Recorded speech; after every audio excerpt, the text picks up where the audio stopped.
Perhatian, harap disimak video ini sampai selesai agar tidak terjadi salah paham, atau gagal paham. Terima kasih.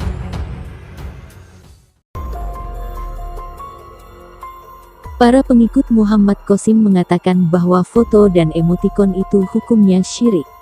Tentu saja ini omongan yang keliru dan harus diluruskan. Kalau mereka mengatakan bahwa foto makhluk bernyawa itu hukumnya haram, mungkin masih dapat diterima karena memang ada ulama yang berpendapat seperti itu. Tapi kalau mereka mengatakan bahwa hukumnya syirik, maka ini perlu dikoreksi karena tidak ada ulama yang berpendapat demikian. Sesuatu yang syirik memang pasti haram. Tetapi sesuatu yang haram belum tentu syirik.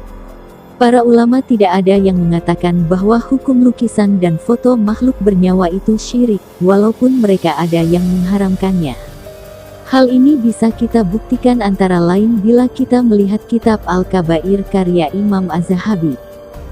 Di kitab itu Imam Az-Zahabi mengumpulkan dan menerangkan aneka macam dosa besar. Di antara dosa yang diterangkan oleh Imam Az-Zahabi adalah syirik dan membuat lukisan makhluk bernyawa. Namun keduanya diletakkan oleh Imam Az-Zahabi dalam bab yang terpisah. Syirik berada dalam suatu bab dan melukis makhluk bernyawa juga ada di bab yang lain.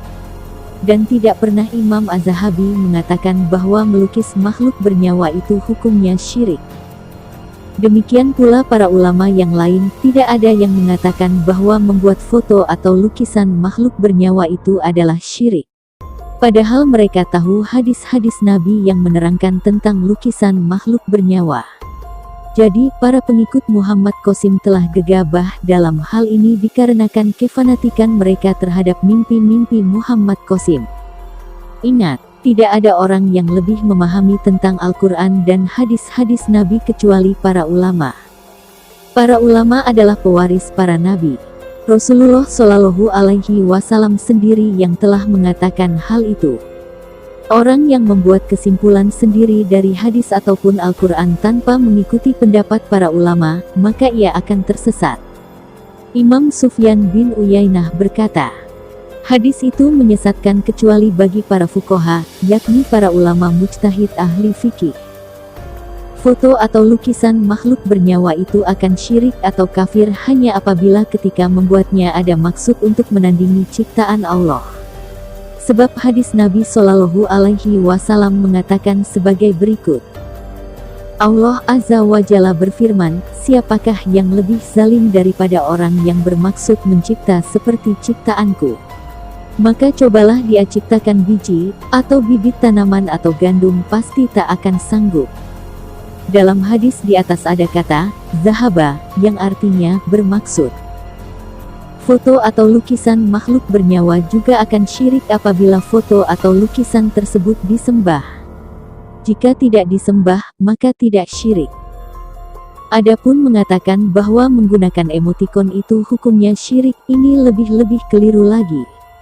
Jangankan syirik, haram pun juga tidak.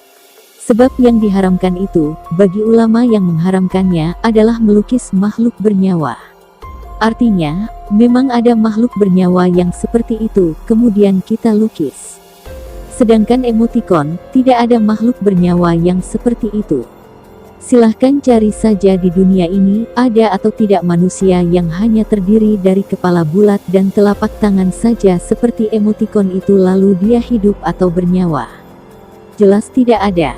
Maka tidak bisa dikatakan bahwa itu adalah lukisan makhluk bernyawa. Sunan Kalijaga dulu pernah menggunakan wayang tenggul sebagai sarana dakwah.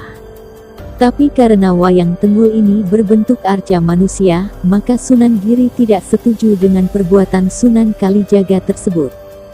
Lalu Sunan Kudus memberikan solusi agar bentuk wayang tersebut dipenyetkan sehingga tidak lagi berbentuk makhluk bernyawa. Karena tidak ada makhluk bernyawa yang penyet seperti itu. Sunan Kalijaga pun menerima ide tersebut. Dia membuat wayang yang penyet atau pipih yang sekarang ini dikenal dengan nama wayang kulit. Dengan bentuk wayang yang seperti itu, tidak ada lagi Wali Songo yang tidak setuju dengan perbuatan Sunan Kalijaga, termasuk Sunan Giri. Karena mereka semua mengerti bahwa tidak ada makhluk bernyawa yang berbentuk penyet atau pipih seperti wayang kulit tersebut. Demikianlah pembahasan kita kali ini. Berhati-hatilah menuduh syirik atau kafir kepada seseorang. Karena kalau salah tuduh, maka kalimat syirik atau kafir tersebut akan berbalik kepada diri si penuduhnya. Wallahu a'lam. Semoga bermanfaat.